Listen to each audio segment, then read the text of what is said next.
नमस्कार बंधुरा द बंग्स रसोई घरे सबाइके स्वागत। गणेश चतुर्थी स्पेशल पर्वे आमार आजकेर रेसिपि कोकोनाट राइस। এই কোকোনাট রাইস গণপতি বাপ্পাকে ভোগ হিসেবে অবশ্যই নিবেদন করতে পারেন। আসুন দেখে নেওয়া যাক আজকের ভিডিওটি। কোকোনাট রাইস বানাবার জন্য আমি একটা বাটিতে নিয়ে নিচ্ছি 2 কাপ পরিমাণ বাসমতি চাল। এখানে আমি 2 কাপ পরিমাণ চাল নিলাম আর চালটা আমি এই কাপটা মেপে নিয়েছি। বাড়িতে যে ছোট চা কাপ থাকে তার থেকে একটু বড় সাইজের যে কাপগুলো হয় সেই কাপ মেপেই আমি চালটা নিয়েছি। আপনারাও অবশ্যই যে কোনো কাপ বাটি বা গ্লাস মেপেই চালটা নেবেন। এবার আমি চালটা ধুয়ে নেব। চালটা 2-3 বার জল বদলে বদলে ধুয়ে নিচ্ছি। চালটা আমার ধুয়ে নেওয়া হয়ে গেছে দেখুন। এবার এর মধ্যে আমি দিয়ে দেবো বেশ অনেকটা পরিমাণ জল। চালটা আমি ভিজিয়ে রাখব। চালটা ভিজিয়ে রাখলে ভাতটা কিন্তু খুব তাড়াতাড়ি হয়। আমি 35 থেকে 40 মিনিটের জন্য ভিজিয়ে রাখছি। 40 মিনিট পর আমি ফিরে এলাম। চালটা দেখুন বেশ সফট হয়েছে আর চালটা কিন্তু ফুলে উঠেছে। এবার আমি এই চাল ভেজানো জলটা ফেলে দেব। জলটা ফেলে দিয়েছি। এবার আমি একটা হাঁড়ি ওভেনে বসিয়ে দিচ্ছি। একদম ঝরঝরে ভাত কিভাবে হাঁড়িতে করবেন সেটা আজ আমি আপনাদের সাথে শেয়ার করব। হাঁড়িতে আমি দিয়ে দিলাম 1 লিটার জল। জলটা একটু বেশি পরিমাণেই দিতে হবে। ভাত ঝরঝরে করার জন্য জলটা একটু বেশি পরিমাণেই দিতে হবে। দিয়ে দিলাম লবণ, 1 টেবিল স্পুন লবণ দিয়েছি। আর দিয়ে দিচ্ছি রিফাইন অয়েল।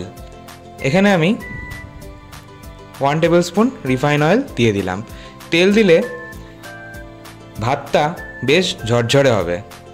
এবার অপেক্ষা করব জলটা গরম হওয়া পর্যন্ত। জলটা বেশ গরম হয়ে গেছে। এবার আমি চালটা দিয়ে দিলাম। আমি জল ঝরানো চালটা দিয়ে দিলাম সম্পূর্ণটাই। দিয়ে আমি খুব ভালো করে এবার মিশিয়ে নিচ্ছি। আর দিয়ে দেব অর্ধেক পাতিলেবুর রস। পাতিলেবুর রস যদি দেওয়া হয় ভাতের রঙটা একদম সাদা ধবধবে হয় আর ভাতটা কিন্তু একদম ঝরঝরে হয়।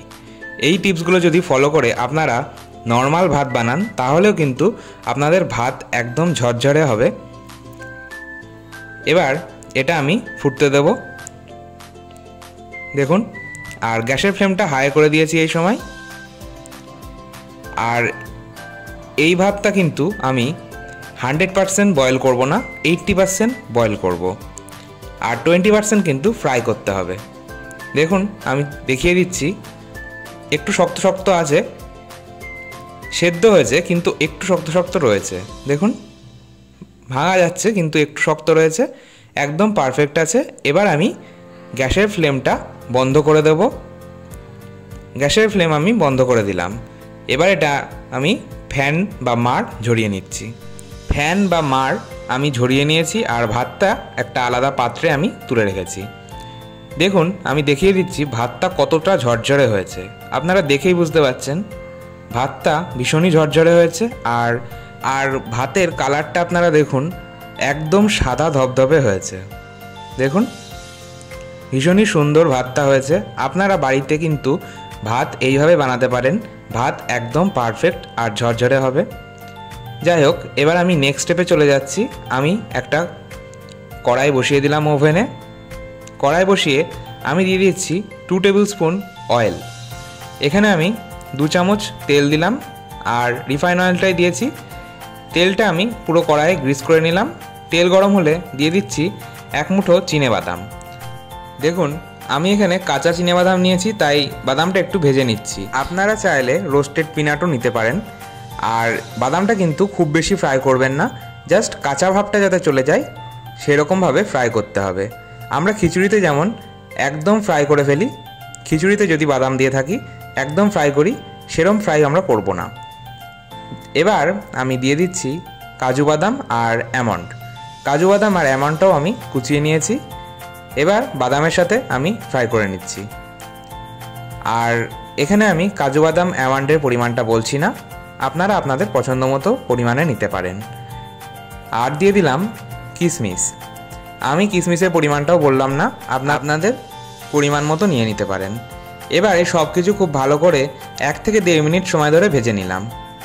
আমার ড্রাই ফ্রুটসগুলো ভাজা হয়ে গেছে, আমি এটা একটা আলাদা পাত্রে তুলে নিচ্ছি।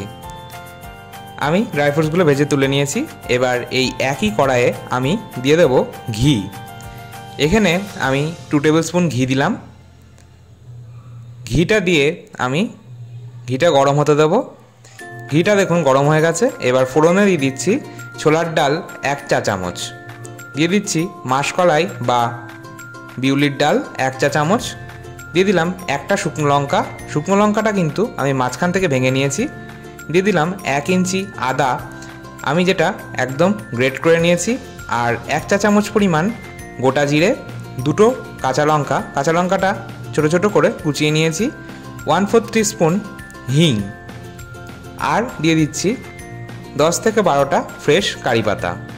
এবার এই সব কিছু খুব ভালো করে আমি একটু ফ্রাই করে নেব, মানে ফোড়নটা 10 থেকে 12 সেকেন্ড ফ্রাই করে নেব। আর গ্যাসের ফ্লেম এই সময় আমি লোতে রেখেছি। ফোড়নটা যদি মিডিয়াম বা হাই ফ্লেমে করা হয় তাহলে কিন্তু পুড়ে যাওয়ার সম্ভাবনা থাকে। ফোড়নটা দিয়ে সুন্দর গন্ধ বেরোতে শুরু করেছে। এবার আমি দিয়ে দিচ্ছি 1 কাপ পরিমাণ গ্রেটেড কোকোনাট। আর এখানে আমি ফ্রেশ নারকেলটাই নিয়েছি, আপনারাও ফ্রেশ নারকেলটাই কিন্তু নেওয়ার চেষ্টা করবেন। ডেজিকেটেড কোকোনাট বা ড্রাই কোকোনাট এখানে না নেওয়াই ভালো।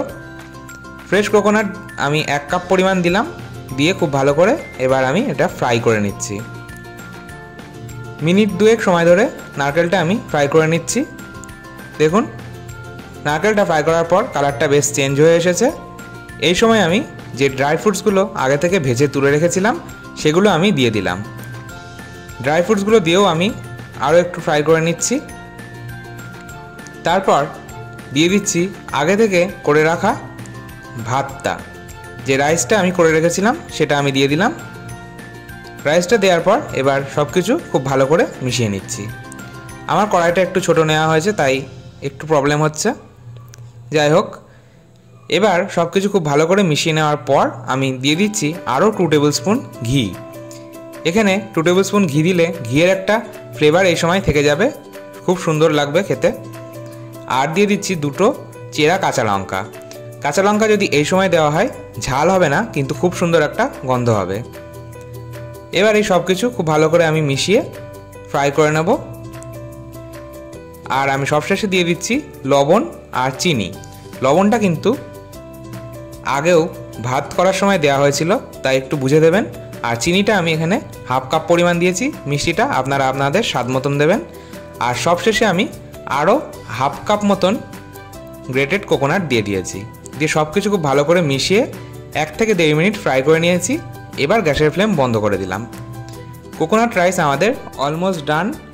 তবে আমি একটা প্যানে সবশেষে নিয়ে নিচ্ছি 2 টেবিল স্পুন ঘি।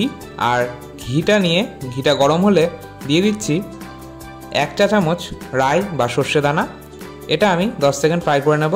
প্যানটা আমার বেশি গরম হয়ে গেছে, গ্যাসের ফ্লেম বন্ধ করে দিলাম। তাই এই প্যানের হিটেই কিন্তু ফোড়নটা ফ্রাই হয়ে যাবে। ফোড়নটা ফ্রাই হয়ে গেলে আমি কোকোনাট রাইসের মধ্যে আমি ফোড়নটা লাস্টে যেটা করলাম দিয়ে দিলাম। ফোড়নটা লাস্টে দেওয়ার বিশেষ কোনো কারণ নেই। এখানে আমি যখন প্রথমে ফোড়নগুলো দিচ্ছিলাম, মানে ডাল, হিং, কারি পাতার যে ফোড়নগুলো আমি প্রথমে দিয়েছিলাম, সেই সময় আমি এই সর্ষে ফোড়নটা দিতে পারতাম, কিন্তু ভুলে যাওয়ার কারণে আমাকে সব শেষে দিতে হচ্ছে। আপনারা ওই সময় ফোড়নটা দিয়ে দিতে পারেন। যাই হোক, কোকোনাট রাইস আমাদের একদম তৈরি। আপনারাও বাড়িতে অবশ্যই এইভাবে একবার ট্রাই করে দেখতে পারেন, আশা করছি ভালো লাগবে। আর গণপতি বাপ্পাকে এইভাবে ভোগ হিসেবে অবশ্যই নিবেদন করতে পারেন। আমার ভিডিওটি ভালো লাগলে অবশ্যই একটা লাইক দেওয়ার অনুরোধ রইল। আর আমার ভিডিও সবার আগে আপনার কাছে পৌঁছতে চ্যানেলটি সাবস্ক্রাইব করে পাশে থাকা বেল আইকনটা প্রেস করে দিন। ধন্যবাদ।